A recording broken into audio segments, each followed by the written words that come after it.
कश्मीर में जब भी जॉब या नौकरी की बात होती है तो नौजवानों के चेहरे खिल उठते हैं। नौजवानों के चेहरे पर एक उम्मीद होती है कि शायद इस बार उन्हें कोई नौकरी मिल जाए, उन्हें कोई जॉब मिल जाए। लेकिन इस उम्मीद से खेलते हुए अगर कोई शख्स, और वो भी जो कानून से जुड़ा हुआ मुलाजिम हो, धोखा दे, तो इसे आप किस तरह से देखते हैं? क्योंकि इसके असरात चंद मुतासरीन तक महदूद नहीं रहते हैं, बल्कि पूरे निज़ाम पर ही एक तरह से सवाल खड़े हो जाते हैं। जी हाँ, आज हम बात कर रहे हैं एक बड़े रैकेट के, एक बड़े स्कैम की बात कर रहे हैं। ऐसा ही एक मामला सामने आया है जहां क्राइम ब्रांच कश्मीर की इकोनॉमिक ऑफेंसेस विंग यानी EOW ने एक पुलिस एहलकार रियाज अहमद डार के खिलाफ नौकरी के नाम पर धोखाधड़ी के केस में चार्जशीट दाखिल की है। और ये काफ़ी बड़ा मामला है। दरअसल ये कदम न सिर्फ इस केस में अहम पेशरफ्त है, बल्कि इस बात का इशारा भी है कि सरकारी इदारे अब किसी भी सतह पर करप्शन या फ्रॉड को बर्दाश्त करने वाले नहीं हैं, यानी करप्शन के खिलाफ ज़ीरो टॉलरेंस। और इस पूरे मामले को हम समझने की कोशिश करेंगे, क्योंकि एक तो कश्मीर ऐसी जगह है, जम्मू कश्मीर, जहाँ पर नौकरियाँ बहुत कम है और यहाँ पर एक बड़ी तादाद नौजवानों की, ऐसे नौजवानों की है जो पढ़े लिखे हैं लेकिन बेरोज़गार हैं।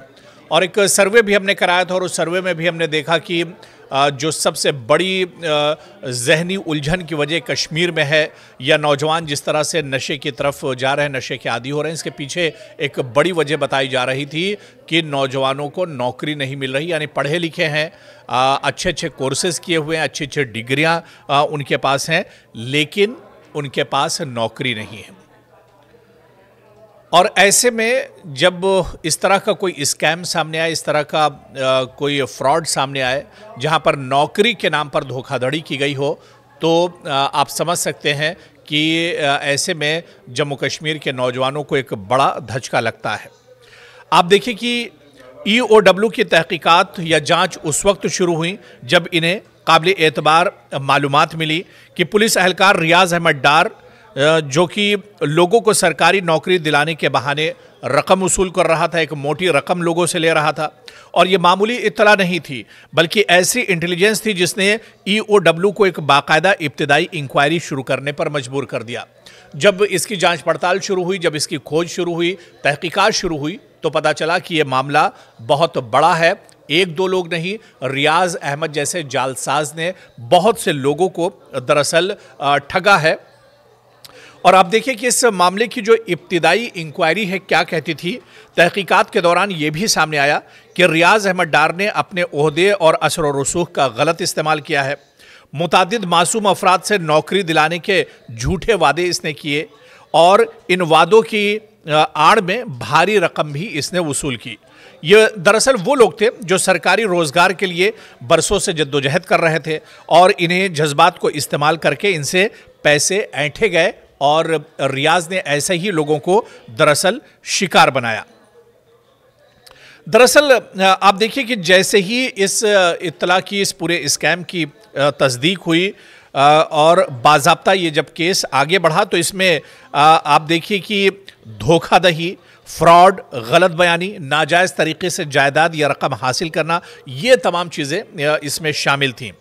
तहकीकात ने जो चीज़ें साबित की वो इंतहाई अहम थी। मुलजिम ने जानबूझकर लोगों का गलत इस्तेमाल किया, लोगों को गलत उम्मीद दिलाई। रकम लेकर वो खुद को मौजूदा असामियों तक पहुंच रखने को जाहिर करता रहा। कोई भी नौकरी या सरकारी तकर्री दरअसल झूठी थी और ये सब कुछ नौकरी दिलवाने के बहाने एक तरह से किया गया था। हालांकि EOW ने वाज़े तौर पर कहा है कि मुलजिम का जो अमल है वो कहीं ना कहीं अब इस पर एक तरह से जांच पड़ताल आगे बढ़ रही है। इस पर अब चार्जशीट दाखिल की गई है और chargesheet special mobile EOW magistrate Pulwama की अदालत में दाखिल कर दी गई। और इसका मतलब यह है कि तफ्तीश मुकम्मल हो चुकी है, मुलजिम के खिलाफ सबूत काफ़ी मिल गए हैं और मामला अब अदालती ट्रायल के लिए तैयार है। अब अदालत ये तय करेगी कि रियाज अहमद डार के खिलाफ जुर्म साबित होता है या नहीं और सज़ा का फैसला किया जाएगा। तो कहीं ना कहीं ये एक बहुत बड़ा मामला है जो कश्मीर में सामने आया है और ऐसे में जो लोग इस तरह का फ्रॉड करते हैं या इस तरह के स्कैम्स में मुलविस रहते हैं, उनके लिए भी ये मामला एक तरह से कहीं ना कहीं एक उनके दिल में भी डर बैठेगा और उन लोगों के लिए भी एक मिसाल साबित होगा। और आगे से लोग इस तरह के फ्रॉड ना करें, मासूमों को ठगा ना जाए, लोगों की रकम इस तरह से लोग लेकर फरार ना होने पाए। ऐसे में अगर रियाज अहमद डार को सख्त सज़ा इस मामले में होती है तो ऐसे में ये एक बड़ी मिसाल बनेगा, ताकि जम्मू कश्मीर में इस तरह के फ्रॉड रोके जा सकें, जम्मू कश्मीर में इस तरह के स्कैम्स पर एक तरह से कदगन लगाया जा सके।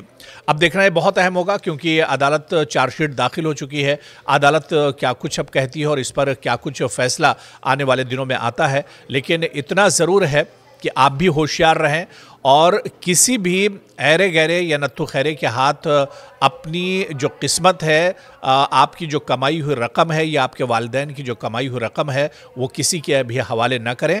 बल्कि इस तरह की दुकानें बहुत चल रही हैं, इस तरह के स्कैम बहुत चल रहे हैं, लोगों की नज़र आप पर रहती है, आपके पैसे पर नज़र रहती है। ऐसे में होशियार रहें, खुद भी होशियार रहें और आपके जो जानने वाले हैं उन्हें भी ये जानकारी देते रहें कि कोई भी शख्स अगर आपका गलत इस्तेमाल करना चाहता है, आपके पैसों का गलत इस्तेमाल करना चाहता है, तो उससे होशियार रहें।